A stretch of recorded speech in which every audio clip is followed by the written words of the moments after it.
Spectacles, bêtes sauvages, gladiateurs et surtout, courses de chars. Ce stade pouvait accueillir aux alentours de 200 000 spectateurs. Prise en charge par l'État, l'entrée était gratuite.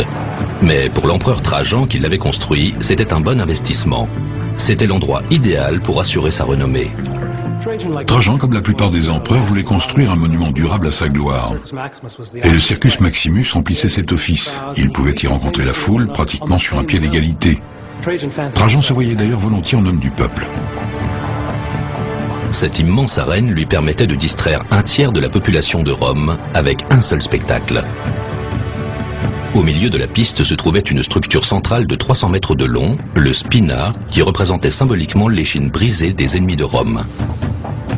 Au milieu se dressait un obélisque de 25 mètres de haut qui avait autrefois raconté les prouesses du grand pharaon Ramsès II. Mais cet obélisque servait aujourd'hui un autre maître, Rome. Les précédentes tentatives de construction de stades s'étaient soldées par des désastres. Le premier grand cirque avait été construit 500 ans plus tôt. Sa structure de bois, très sensible au feu, avait dû être remplacée à plusieurs reprises. En l'an 100 après Jésus-Christ, Trajan décide de reconstruire ce stade une fois pour toutes. L'empereur Trajan va le rénover et remplacer la majeure partie de la structure en bois par une magnifique construction de marbre et de pierre. Ce sera le premier véritable stade des Romains.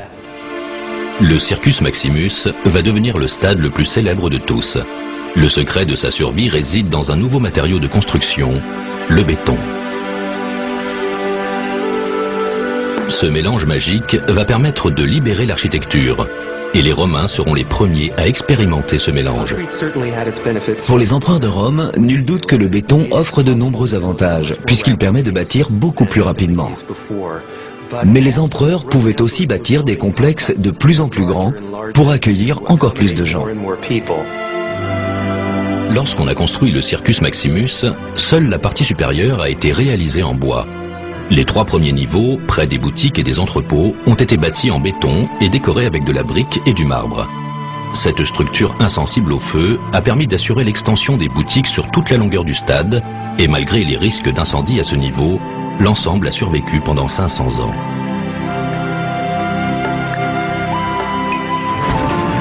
Jamais le peuple de Rome n'avait vu un stade aussi gigantesque.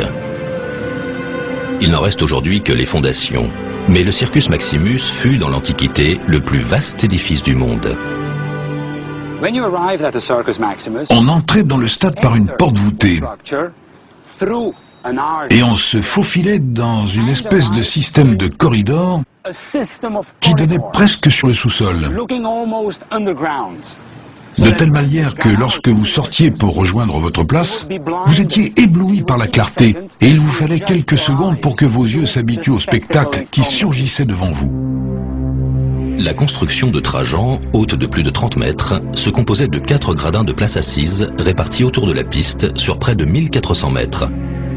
Pour Pline le Jeune, l'ouvrage était aussi beau qu'un temple. Il fallait le voir pour lui-même, indépendamment des spectacles qui s'y donnaient. Il fallait aussi que cette arène fût suffisamment solide pour accueillir des hôtes totalement incontrôlables. Pour l'un des spectacles organisés, 63 léopards et 40 ours et éléphants seront lâchés sur la piste. La sécurité de la foule était assurée par un fossé de 3 mètres de large sur 3 mètres de profondeur, creusé tout autour de la piste. L'empereur Néron imagina une barrière mobile revêtue d'ivoire qui se dressait sous l'action d'un mécanisme empêchant les animaux de s'agripper et de la franchir. L'action pouvait ainsi se dérouler au plus près des spectateurs. Le Circus Maximus était si vaste qu'il fallait y organiser des spectacles à grande échelle. Et pour la foule romaine, rien ne valait les courses de chars. La course était lancée lorsqu'on laissait tomber un mouchoir. Les portes s'ouvraient et une douzaine de chars surgissaient. Après être restés en ligne quelques instants, à partir d'un certain endroit, ils avaient toute latitude pour le reste de la course. Ils faisaient alors 7 fois le tour du stade à un train d'enfer, avant de franchir la ligne d'arrivée face à la loge impériale. À l'instar de nos courses automobiles modernes, le circuit était continuellement modifié.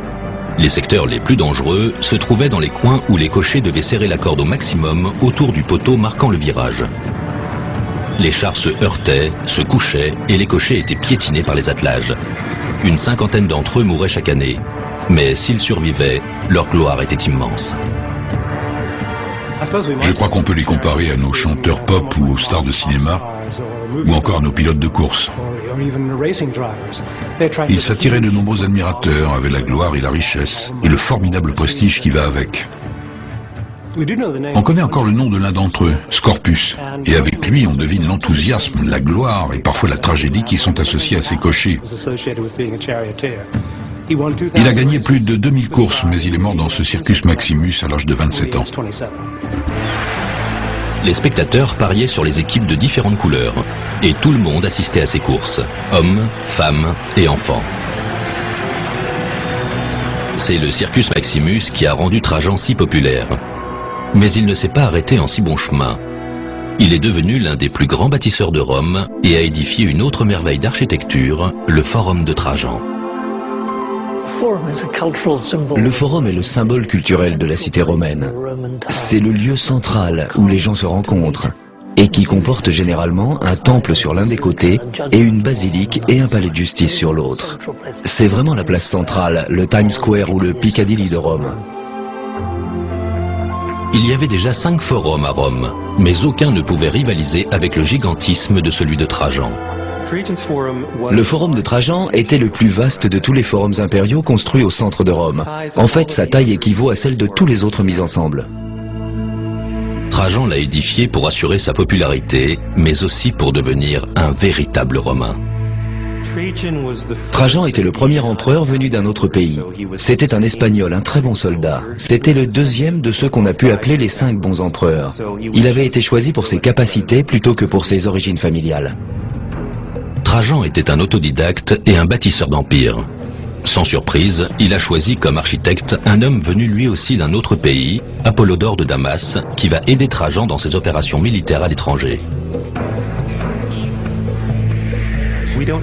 On ne sait finalement pas grand-chose sur la carrière d'Apollodore, comme d'ailleurs pour la plupart des architectes romains. On sait seulement qu'il était l'architecte en chef de Trajan, responsable de la construction des ponts pendant la campagne de Dacie et l'auteur du forum de Trajan.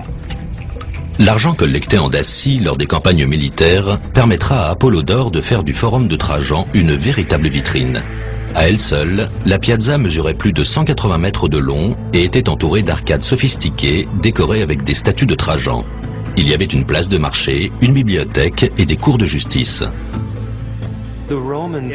En termes de moyens financiers, les empereurs romains étaient des gens de l'envergure d'un Bill Gates.